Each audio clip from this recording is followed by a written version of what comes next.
Right, guys, so part 5 of Ken's backstory, and we have the conclusion of the current history of Ken. So, Ken part 5, the weight of the past. It was late Friday evening and the Rampant Horse was alive with the kind of energy that only came from the end of a hard week. The jukebox blared a mix of classic rock and 80s pop. Sandra was laughing loudly at one of Vinny's exaggerated stories, and Scraps was stationed by the bar, happily munching on a stray chip that had fallen to the floor. Dave and Lecherous Lee were embroiled in a darts match that had somehow turned into a contest of who could make the worst jokes between throws. Ken moved behind the bar, the chaos of the night keeping his hands busy, but his mind remained elsewhere. The stranger, who still hadn't shared his name, hadn't returned since Tuesday. Yet his presence continued to linger like an unwelcome shadow. Ken couldn't shake the feeling that it wasn't over, that something was building just out of sight. Ken! Sandra's voice snapped him back to the present. She leaned over the bar, her ample figure drawing more than one glance from the patrons behind her. We're running low on crisps. Want me to nip down to the cellar? Ken waved her off. I'll do it. You keep the rabble entertained. Sandra rolled her eyes, but her grin was warm. If I must, but you owe me a pint for dealing with Lee. Ken smirked faintly, disappearing into the back and then down into the cellar, which was cool and quiet, kind of place where he often found a moment of peace amidst the pub's chaos. As he moved the crisp box into place, his mind wandered, replaying fragments of a life he'd worked so hard to leave behind. Sound of the pub door opening pulled Ken from his thoughts. He returned to the bar to find the stranger seated at the same spot as before, a pint already waiting in front of him. Sandra must have served him. She was busy chatting with Vinny and Dave, seemingly unbothered by the man's sudden reappearance. Ken's heart sank. There was no more avoiding it. Back again, I see, Ken said, his tone carefully neutral as he moved behind the bar. The man met his gaze, his thin smile firmly in place. You pour a decent pint. Hard to find these days. Notice you've got a habit of showing up unannounced, Ken said, keeping his voice low.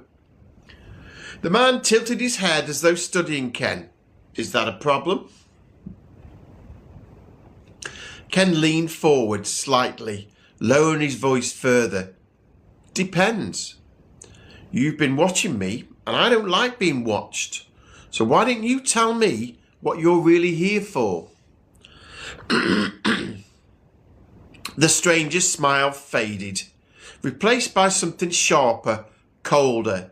He reached into his coat pocket, and for a brief tense moment, Ken's breath caught. But all the man pulled out was a folded newspaper. He slid it across the bar, tapping it with a finger. Thought you might want to see this. Ken glanced down, his stomach tightening as he recognised the headline. Former lead solicitor, still missing after scandal. The article was old, several years at least, but seeing it again felt like a punch to the gut. Beneath the headline was a grainy photo of a younger Ken, his face set in a look of quiet determination. Ken's voice was tight. And? The man leaned back in his chair, his eyes never leaving Ken's. Didn't take long to connect the dots. Different name, different town, but same face. You've done well for yourself here. But people don't just vanish without leaving questions behind. Ken's grip tightened on the bar. He had known this day might come, but it didn't make it any easier. What do you want? The stranger shrugged, his tone maddeningly casual. Not much. Just thought you should know that some people are still curious. They might start asking around if they knew where to look. Ken's jaw clenched. If you're looking for money, you're wasting your time. The man chuckled, shaking his head. No, I'm not here to blackmail you, Ken. Just letting you know the past has a way of catching up. Ken stared at him for a long moment, his mind racing. He knew he couldn't trust the man's words, but he also couldn't afford to ignore the warning. You done? Ken asked finally, his voice hard. The stranger drained the last of his pint and stood. For now. He adjusted his coat, giving Ken a final pointed look. Nice pub you've got here. Shame if something disrupted it. And with that, he was gone, leaving the newspaper on the bar as a silent reminder. Ken stood frozen for several moments before he finally moved, folding the newspaper and slipping it into his pocket. His hands shook slightly, though he willed them steady as he returned to his tasks. Dave and Vinny noticed his changed demeanour almost immediately. You all right, mate? Dave asked, his voice laced with concern. Ken nodded curtly. Fine. Just some idiot trying to stir up trouble. Vinny frowned. Are you sure? That bloke didn't look like the harmless type. Ken's gaze softened slightly as he looked at them. Don't worry about it. I can handle it. But even as he said the words, Ken couldn't ignore the weight pressing down on his chest. The stranger had pulled a thread he'd hoped would remain buried, and now the fabric of his new life felt dangerously close to unravelling. He'd done nothing wrong, but he'd been at the centre of a scandal, and these things had a way of tainting those on the periphery, and Ken wanted nothing to disrupt his new life. Really sorry. He made a decision within himself that he'd have to show trust. That night, as the pub was closing, Ken gave Dave and Vinny a fresh pint and asked them to stay behind. He also asked Sandra to stay behind. Ken ushered them all to a table by the fire, which was still warm. Scraps quickly settled in front of it. A lock-in, Ken, grinned Vinny. Dave was a tad more earnest. I can't stop for long. Carol will wonder where I've gotten to. Sandra looked worried. What's wrong, Ken? Ken sat by the fire, the newspaper unfolded in his lap. The flickering flames illuminating the words, their meaning heavy with implication. He had made mistakes, ones he couldn't take back, but he'd also built something here, something worth protecting. As the fire crackled softly, Ken resolved that no matter what came next, he wouldn't let his past destroy the life he'd carved out for himself.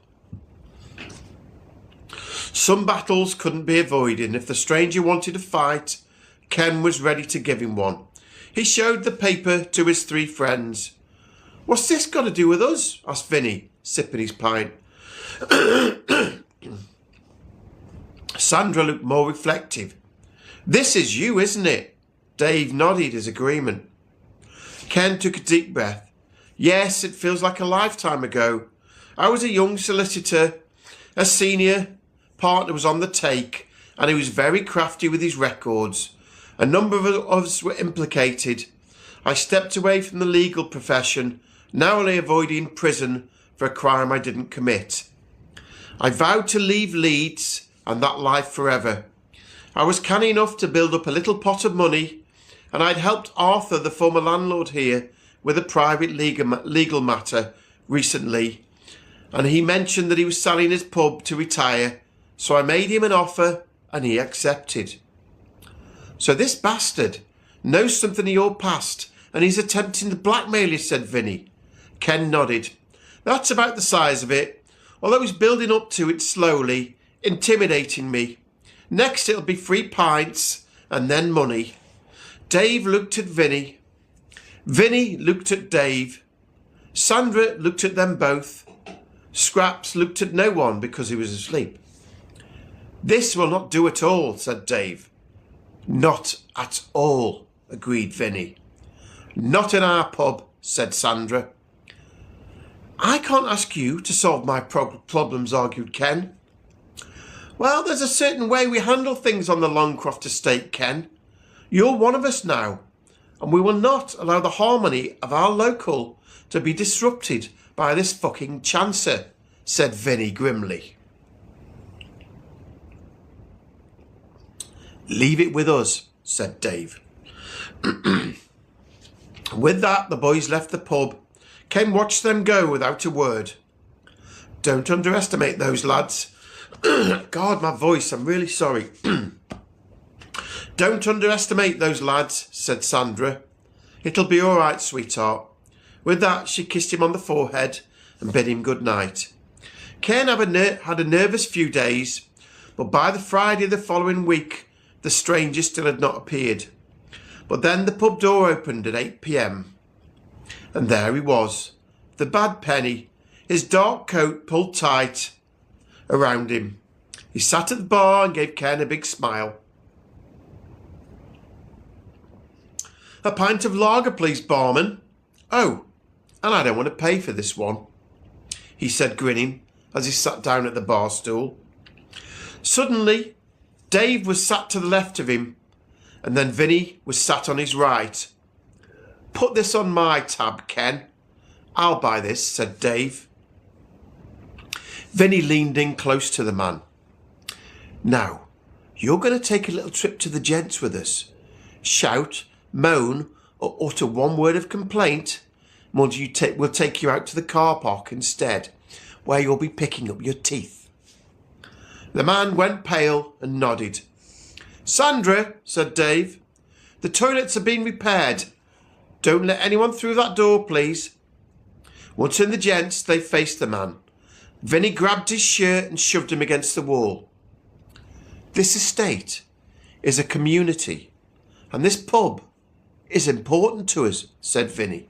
He punctuated each word with a prod to the man's chest. And Ken is an important part of this community. You start messing with the pubs and all hell breaks loose on the estate, said Dave.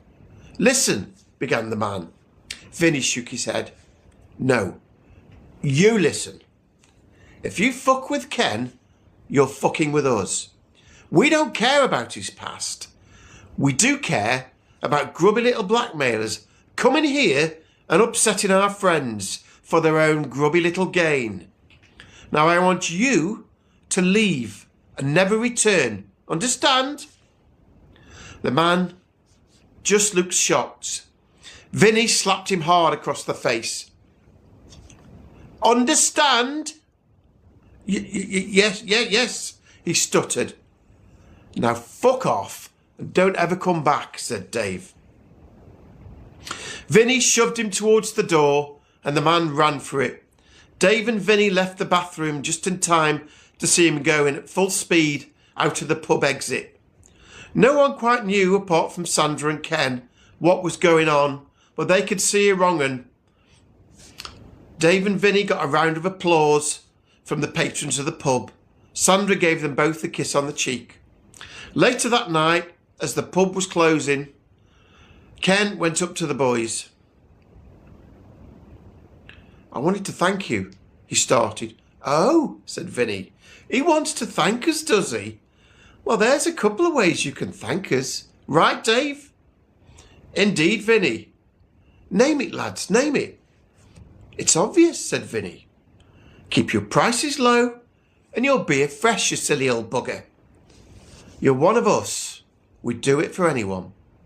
The three men laughed, and Ken knew that from that day forward, the Rampant Horse would always be a welcome home for him. And that is the story of Ken settling in to the Rampant Horse. Sorry for the swearing. I guess I should have put it on over 18, but there we go. Hope you enjoyed that. Sorry I couldn't do it at lunchtime. I think Dan might be loud.